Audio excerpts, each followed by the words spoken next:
Alors, je suis Rémi Sudarski, je suis consultant chez Inventive IT depuis maintenant 4 ans. Actuellement, je suis consultant sur des problématiques de cloud, mais je fais aussi du consulting sur les parties DevOps. Je fais de l'accompagnement auprès des clients pour des transformations numériques.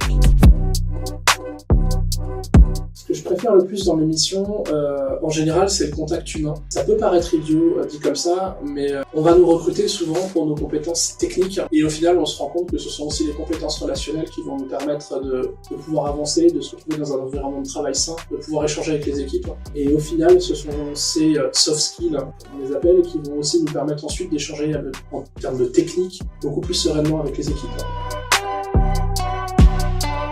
Je dirais que les principaux défis que j'ai vus pour l'instant, ça a été majoritairement humain. Pour des petites anecdotes, ça peut être arriver chez un client et finalement se retrouver dans une équipe qui, au premier abord, va pas être contente de nous voir arriver. Il voit quelqu'un qui l'aurait vendu comme étant DevOps, ou pour certains CloudOps ou Ops, quel que soit le terme qui est utilisé, alors qu'au final ils sont eux de l'exploitation, donc ce sont les opérationnels de ces projets-là.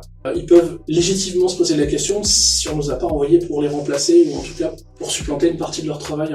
Alors qu'au final, c'est pas le but. Le but, c'est de leur donner des outils pour qu'ils puissent travailler vraiment sereinement, qu'ils puissent apprendre de nouvelles choses, qu'ils puissent aller plus loin dans leur métier que ce qu'ils faisaient avant. C'est leur permettre d'ouvrir de nouvelles portes, de leur donner de nouvelles opportunités finalement.